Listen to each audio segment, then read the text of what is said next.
حديث النور والصدق هو الداعي إلى الحق يجمعه البخاري ويهديه إلى رب العالمين والعاقبة للمتقين والصلاة والسلام على سيد الأنبياء والمرسلين سيدنا وحبيبنا وحبيب رب العالمين محمد وعلى آله وأصحابه ومن هدى بهديه إلى يوم الدين. امام بخاری کتاب الایمان میں باب قائم کر رہے ہیں الفرار من الفتن، فتنوں سے راہ فرار اختیار کرنا. اس کے تحت امام بخاری پہلی روایت لاتے ہیں وبه قال حدثنا عبد الله بن مسلمة عن مالك عن عبد الرحمن بن عبد الله بن عبد الرحمن بن أبي صعصعة عن أبيه عن أبي سعيد الخدري رضي الله عنه وعنهم أجمعين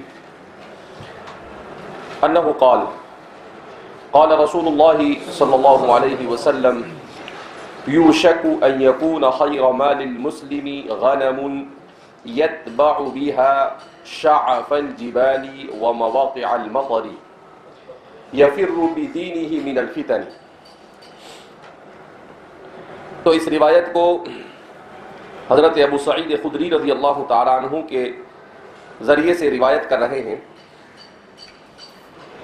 حضرت ابو سعید خدری رضی اللہ تعالی عنہ فرماتے ہیں نبی کریم صلی اللہ علیہ وسلم نے ارشاد فرمایا یوشک ان یکون خیر مال المسلم غنم،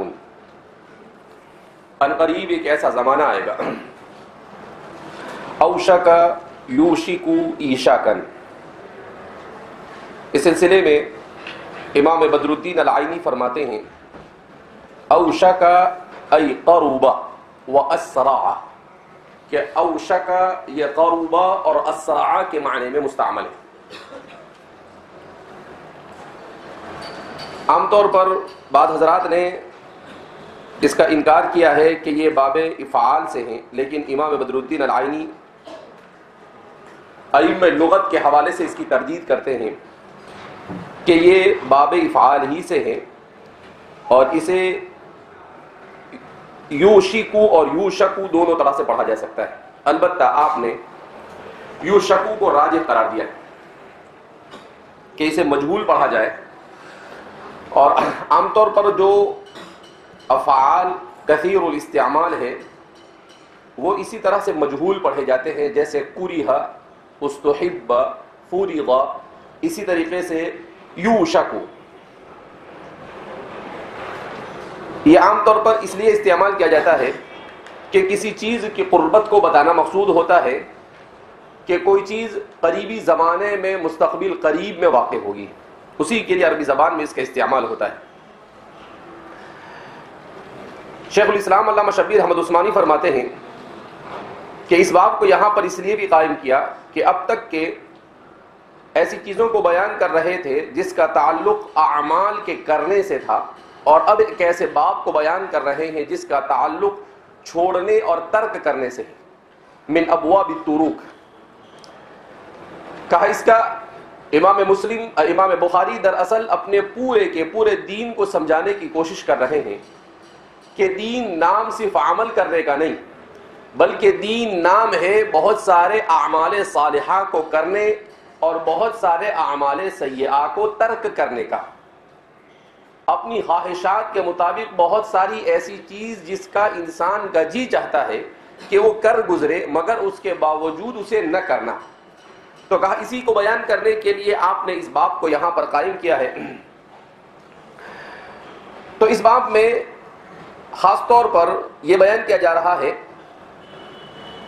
کہ آپ صلی اللہ علیہ وسلم نے اپنی امت کو متنبہ کیا کہ عنقریب تم پر ایک ایسا زمانہ آئے گا جس میں تمہارا بہترین مال وہ ہوگا جسے بکری کہا جاتا ہے،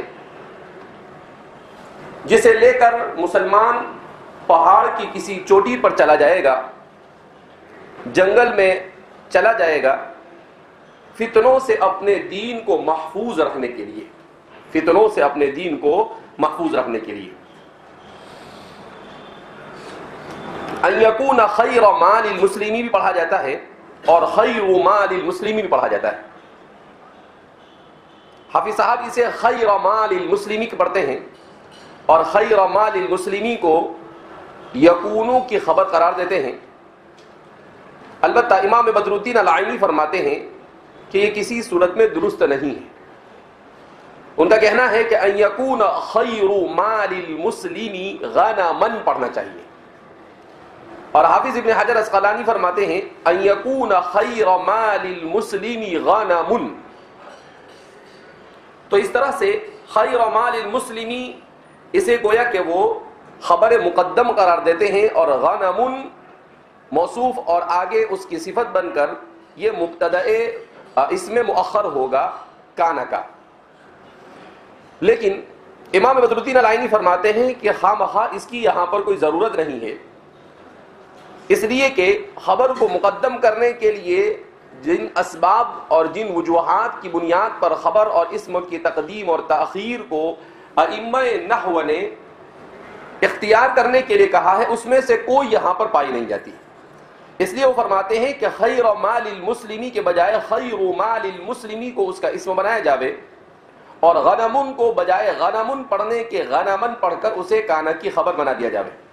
بہرحال دونوں طریقے سے یہاں پر اسے پڑھا جا سکتا ہے، خیر مال المسلمی بھی اور خیر مال المسلمی بھی. یکون تو فرماتے ہیں یوشک ان یکون خیر مال المسلمی غنم. ان قریب ایک ایسا زمانہ آئے گا جس میں مسلمان کا سب سے بہترین مال ایسی بکری ہوگی یتبع بها شعف الجبال.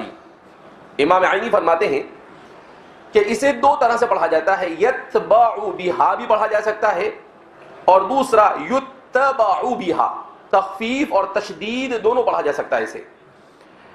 البتہ تخفیف کو راجح قرار دیا جاتا ہے.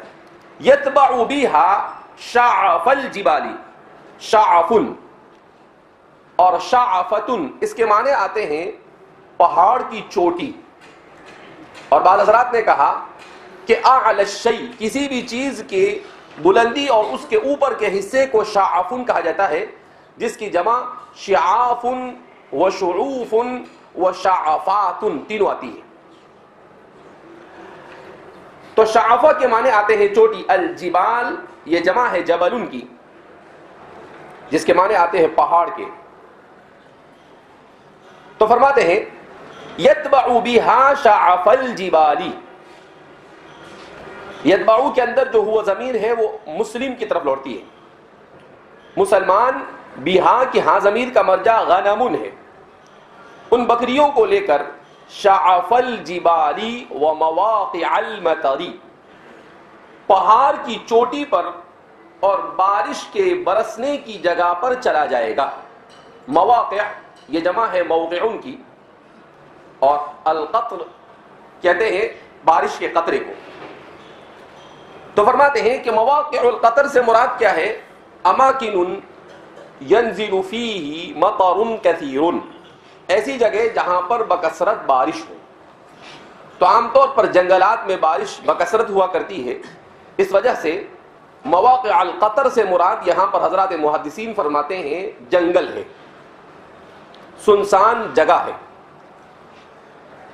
تو فرماتے ہیں کہ اپنی بکریوں کو لے کر پہاڑ کی چوٹی اور جنگلات کی طرف نکل پڑے گا.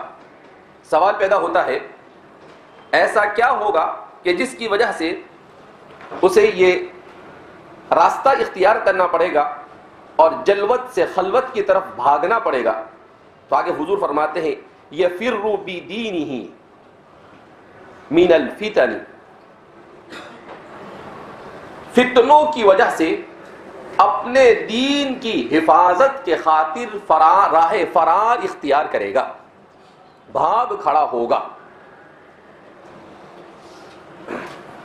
تو آپ صلی اللہ علیہ وسلم نے اس میں جس چیز کی طرف اشارہ کیا وہ یہ کہ میری امت پر مختلف زمانوں میں مختلف قسم کے فتنے آئیں گے، اور امت پر آنے والے ان فتنوں میں سب سے بدترین فتنہ وہ فتنہ ہوگا جس میں اس کا اپنا دین محفوظ رکھنا اس کے لیے سب سے بڑا چیلنج بن جائے گا کہ وہ اپنے دین کو نہیں بچا سکے گا.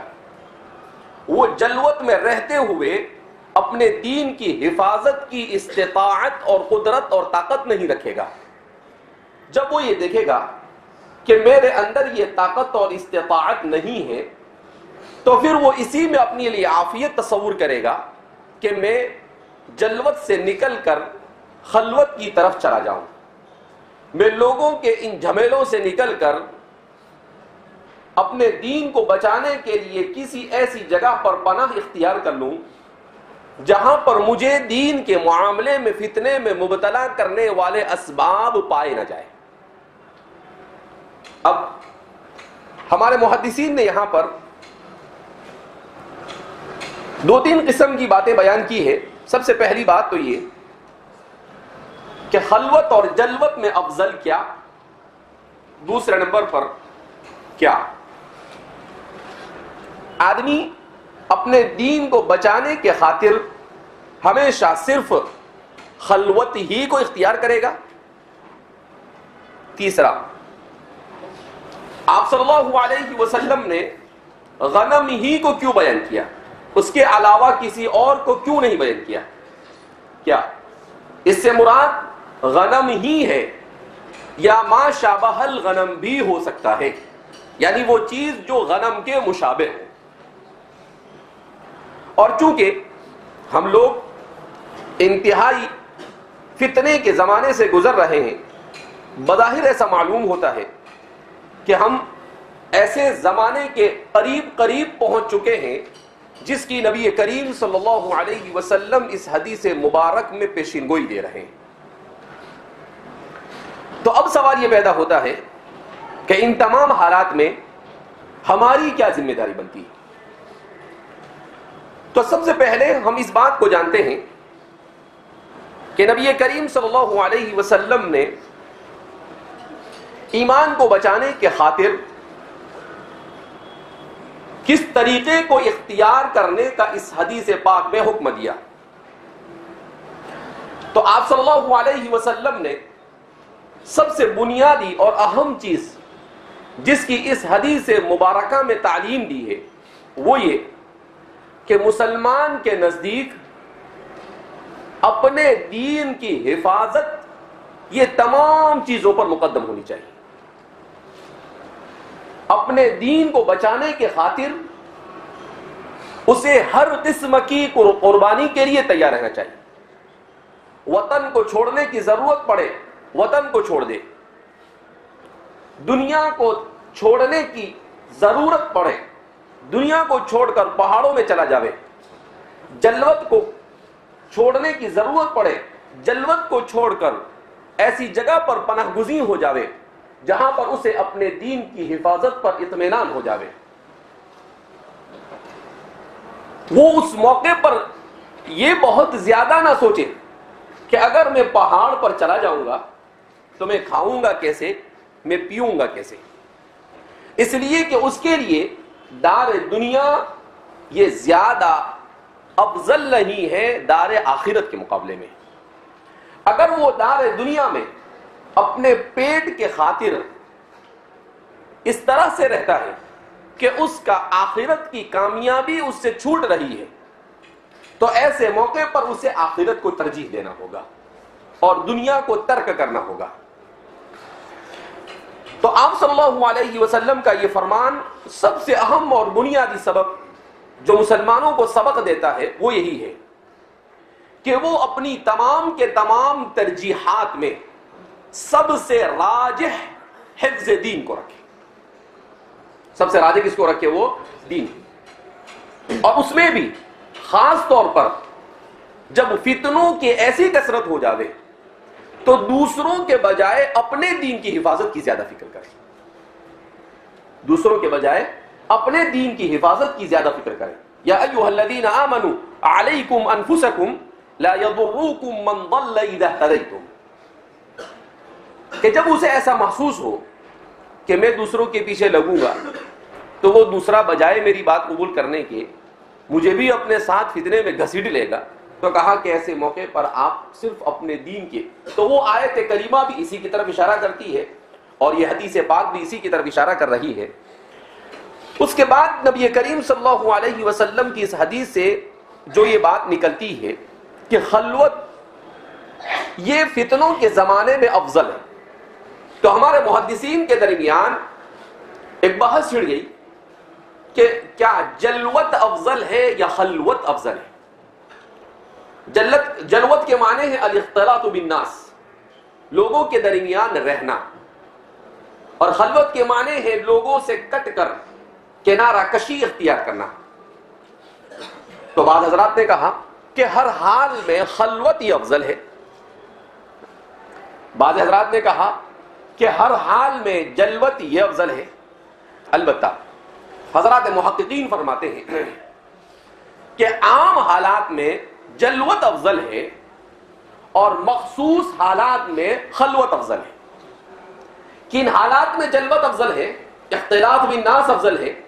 تو فرماتے ہیں جب آدمی کو اپنا دین محفوظ نظر آئے لوگوں کے ساتھ رہنے میں، کہ لوگوں کے ساتھ رہتے ہوئے بھی میرے اپنے دین پر کوئی آنچ نہیں آ سکتی ہے، تو ایسے آدمی پر ایسے حالات میں جلوت ہی افضل ہے. کیوں؟ کہ جلوت میں رہنے میں اسباب اعمال صالحہ کی کثرت پائی جاتی ہے. کہ جب لوگوں کے ساتھ رہے گا تو لوگوں کے ساتھ ایک دوسرے کو سلام کرے گا، کوئی بیمار ہوا اس کی عیادت کرے گا، کوئی مظلوم ہے اس کی مدد کرے گا. تو ایسے بہت ساری چیزیں پائی جاتی ہے جس کی وجہ سے نیکیوں کا حصول بکثرت اس کے لیے آسان اور اس کے مواقع زیادہ ہے جلوت میں. اس لیے عام حالات میں جب فتنے نہ ہو، دشواریاں نہ ہو، دین محفوظ ہو، آدمی کے لیے جلوت ہی افضل ہے. جلوت ہی کیا ہے؟ افضل ہے. اس لیے کہ حضرات انبیاء کرام علیہم السلام کی سیر مبارکہ کو آپ اٹھا کر دیکھیں، جلوت ہے یا خلوت ہے؟ جلوت ہے. اگر وہ خلوت میں چلے جاتے تو ظاہر سی بات ہے تبلیغ رسالت نہ ہو سکتی تھی، لوگوں تک دین کو نہیں پہنچایا جا سکتا تھا. اس سے معلوم ہوا کہ سنن انبیاء بھی یہ رہی ہے کہ جلوت یہی افضل ہے.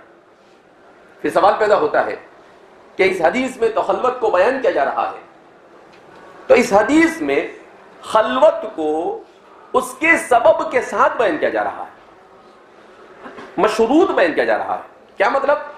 کہ اس حدیث میں یہ بیان کیا جا رہا ہے کہ آدمی خلوت نشینی اور کنارہ کشی اس وقت اختیار کرے جب کہ اسے اس بات کا خطرہ محسوس ہونے لگے کہ اگر میں لوگوں کے درمیان رہوں گا تو گھاٹ گھاٹ کے لوگ ہیں اور بھات بھات کی شخصیتیں ہیں، پتہ نہیں کیا کیا کریں گے. یہ کوئی مجھے کرکٹ کی طرف رغبت دلائے گا، کوئی مجھے فلم کی طرف رغبت دلائے گا، کوئی مجھے کھانے کی طرف رغبت دلائے گا. تو ایسی رغبتوں میں اپنے نفس پر کنٹرول نہیں کر سکوں گا، اور جب میں نہیں کنٹرول کر سکوں گا تو ہو سکتا ہے کوئی ایسا بھی بیچ میں داخل ہو جاوے بڑا شیطان جو مجھے اپنے دین سے بھی دستبردار کر دے. لہذا ایسی صورتحال میں جب اسے یہ ظن غالب حاصل ہو جاوے کہ اب میرا دین جلوت میں محفوظ نہیں ہے تو وہ خلوت کو اختیار کر لے. وہ خلوت کیا کر لے؟ اختیار کر لے. ایک سوال ہوتا ہے ہمارے زمانے میں کہ کیا ہم اس زمانے میں داخل ہو چکے ہیں جس میں خلوت میں چلا جانا افضل ہے، یا ابھی تک کہ وہ زمانہ نہیں آیا کہ اس زمانے کا انتظار کرنا پڑے گا؟ تو اس سوال کا جواب یہ ہے کہ ایسا کہنا کہ وہ زمانہ آیا یا نہیں آیا یہ یقینی امر نہیں. ہر انسان کی اپنی کیفیت الگ الگ ہے. ہر انسان کی اپنی کیفیت کیسی ہے؟ الگ الگ. یہ انسان کے اپنے اوپر اس کا مدار ہے کہ وہ اپنے آپ کو کس چیز میں دین کے اعتبار سے زیادہ محفوظ تصور کرتا ہے. جیسے حضرات صحابہ میں حضرت ابو ذر غفاری رضی اللہ تعالیٰ عنہ، آپ نے کیا اختیار کر لیا تھا کس زمانے میں؟ حضرت عثمان کے زمانے میں کیا اختیار کر لیا آپ نے؟ خلوت اختیار کی. کیوں؟ اس کی 2 وجوہات تھی. ایک تو حضرت ابو ذر غفاری رضی اللہ تعالیٰ عنہ ازہد هذه الامہ، اس امت کے سب سے بڑے زاہد تھے. اپنے زہد کے اعتبار سے لوگوں کو فتوے دینا شروع کر دیا انہوں نے. کسی نے پوچھا زکوٰۃ، تو بولے ایک وقت کا کھانا کھا سکے اتنا باقی رکھنے کا، باقی سب زکوٰۃ میں دے دیں. حضرت عثمان کو پتا چلا کہ بھئی ابو ذر غفاری تو عجیب و غریب فتویٰ دے رہے ہیں، تو آپ سمجھ گئے کہ یہ مغلوب الحال ہے. تو آپ نے کہا کہ ابو ذر آپ فتویٰ دینا بند کرو، آپ فتویٰ نہیں دے سکتے. ابو ذر نے کہا میں رہوں گا تو فتویٰ دوں گا، مجھے کوئی پوچھے گا تو میں کیوں ایسا کہوں کہ مجھے معلوم نہیں. تو کہا ٹھیک ہے ایسا ہے تو پھر آپ ایک کام کرو، مدینہ کو چھوڑ دو اور دیہات کی زندگی کیا کر لو، اختیار کر لو. آپ نے اس کو اختیار کر لیا. اب یہاں پر 2 وجہ ہیں. بعض حضرات نے تو یہ وجہ بیان کی، حضرت عثمان نے آپ سے کہا کہ بھائی آپ اس طرح سے رہیں گے اور بالکل اپنی انفرادی رائے اس طرح سے بیان کریں گے تو ظاہر سی بات ہے لوگوں کے لیے اس پر عمل کرنا دشوار ہے. آپ تو زاہد ہیں لیکن ساری دنیا زاہد بن نہیں سکتی ہے آپ کے جیسی، لہذا اس بنا پر آپ چلے جائیں. لیکن بعض حضرات نے کہا کہ حضرت ابو ذر غفاری رضی اللہ تعالیٰ عنہ نے جب مال کی فراوانی دیکھی تو انہوں نے خود اپنے آپ کو محفوظ تصور نہیں کیا. انہوں نے کہا کہ چونکہ میں ابو ذر غفاری ہوں، میں غفار سے تعلق رکھتا ہوں اور غفاری لوگ یہ ڈاکہ زنی کیا کرتے تھے، تو ہم مال کو بہت رغبت سے دیکھا کرتے تھے. پھر اسلام نے ہمیں زہد کی تعلیم دی، ہو سکتا ہے ان مالوں کو دیکھ کر دوبارہ اپنی وہ طبیعت عود آئے، اپنی وہ طبیعت کیا ہو جائے، عود آئے، اور میں پھر دوبارہ اس طرف چلا جاؤں. لہذا میرا دین اس میں محفوظ ہے کہ میں گوشہ نشینی اختیار کر لوں. اس لیے آپ چلے گئے. اس سے کیا معلوم ہوا کہ ہر آدمی کے اپنے اوپر ہے یہ کہ وہ دیکھے، استفتی قلبک، اپنے دل سے پوچھے کہ آپ کے لیے کیا زیادہ مفید ہے. اب آپ کہیں گے کہ ہم میں سے تو کسی کا دل خلوت کے لیے تیار نہیں ہوگا، اس لیے کہ ہم کو ٹائم ٹو ٹائم کھانا چاہیے. تو ظاہر سی بات ہے ٹائم ٹو ٹائم سونا چاہیے. ادھر چلے گئے تو پنکھا نہیں ملے گا، لائٹ نہیں ملے گی، کھانا نہیں ملے گا، تو کیسے کام چلے گا؟ مزید فتنے میں ادھر مبتلا ہونے کا خدشہ ہے. تو وہ آپ کا اپنا پرائیویٹ مسئلہ ہے. کہنے کا مطلب یہ ہے کہ یا تو آپ جلوت میں رہ کر اللہ کی نعمتوں سے لطف اندوز ہو کر اپنے دین کو مضبوط رکھنے کی اور اپنے آپ کو ثابت قدم رکھنے کے اسباب کو اختیار کریں اور جلوت میں رہیں. زبردستی آپ کو دھکے مار کر خلوت کی طرف بھیجا جا رہا نہیں. آپ نمازوں کا اہتمام کریں، دعاؤں کا اہتمام کریں، ذکر اللہ اور تلاوت کا اہتمام کریں، اللہ رب العزت کی طرف اپنے توجہ کو مبذول کریں اور آپ رہے خلوت میں، جلوت میں. شریعت آپ کو اس سے منع کرتی نہیں. بہرحال نبی کریم صلی اللہ علیہ وسلم نے یہاں پر ایک مخصوص حالات میں مخصوص لوگوں کے لیے جو کیفیت ہو سکتی ہے اس کو یہاں پر بیان کیا ہے. اسے عموم پر محمول کیا جا سکتا نہیں ہے. ایک بات. دوسری بات، آپ صلی اللہ علیہ وسلم نے غنم ہی کو کیوں بیان کیا؟ اس لیے کہ غنم اور بکری یہ ایسی چیز ہے کہ اس میں بہت سارے فوائد انسان کے. نمبر 1، بکری خود کفایت شعاری پر چلتی ہے، یعنی اسے کھانے کے لیے بہت چاہیے نہیں. سب سے زیادہ جانوروں میں کھانا چاہیے یہ بھینس اور گائے کو. اسی لیے عربی زبان میں کہتے ہیں جو آدمی بہت زیادہ کھاتا ہے بطنہ بطن البقری، بطنہ کہ حضرت کا پیٹ تو گائے جیسا ہے. ابھی ہم لوگ کہیں گئے تھے ادھر اورنگ آباد میں سفر میں، تو ایک جگہ پر وہ عجیب و غریب لفظ یہ بطن البقر اس کو آتا نہیں ہوگا، تو میں نے بولا کیا بولتا ہے تو ہمارے ایک دوسرے ساتھی وہ بولے کہ مجھے ایسا لگتا ہے مولانا یہ بطن البقرہ بول رہا ہے. میں نے کہا بات صحیح ہے. تو کہنے کا مطلب یہ ہے کہ مشہور ہے کہ وہ کھاتی رہتی ہے، دن بھر جتنا بھی دو اس کو کھا بھی لیتی ہے اور ہضم بھی کر لیتی ہے. تو کہنے کا مطلب یہ ہے کہ یہ ایک عجیب حیرت انگیز زمانہ ہے، فطروں کا، شدید فطروں کا زمانہ ہے، اس میں کوئی شک نہیں.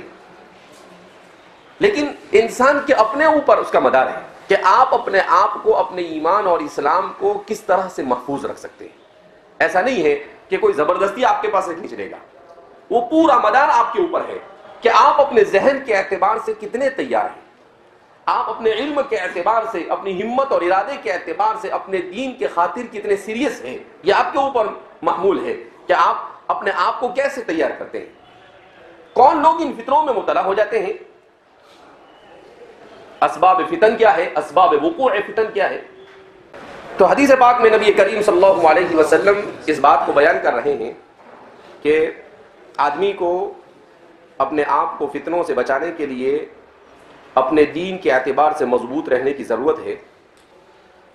چونکہ ہم کچھ اسی طرح کے دور سے گزر رہے ہیں، لہذا فتنے کے سلسلے میں میری کوشش رہے گی کہ آدمی فتنوں میں کم مبتلا ہوتا ہے اور احادیث مبارکہ میں اسباب وقوع فتن کو کس طرح سے بیان کیا گیا ہے، اسی طرح سے اس سے نجات حاصل کرنے کے کیا طریقے احادیث مبارکہ میں بیان کیے ہیں. اس لیے کہ یہ ایک حدیث ہے جس میں ایک طریقہ بیان کیا جا رہا ہے، لیکن اس کے علاوہ بھی احادیث مبارکہ میں مختلف مقامات پر فتنوں سے بچنے کی اور نجات من الفتن کے مختلف طریقوں کو بیان کیا ہے، اور حضرات محدثین اور علماء نے تفصیل کے ساتھ اس پر روشنی ڈالی ہے. تو اس کو جاننے کی ہم کوشش کریں گے کہ کس طرح سے ہم اپنے آپ کو فتنوں کے اس دور میں اپنے آپ کو بھی بچائیں اور ان لوگوں کو بھی بچائیں جو لوگ ان فتنوں میں مبتلا ہو سکتے ہیں.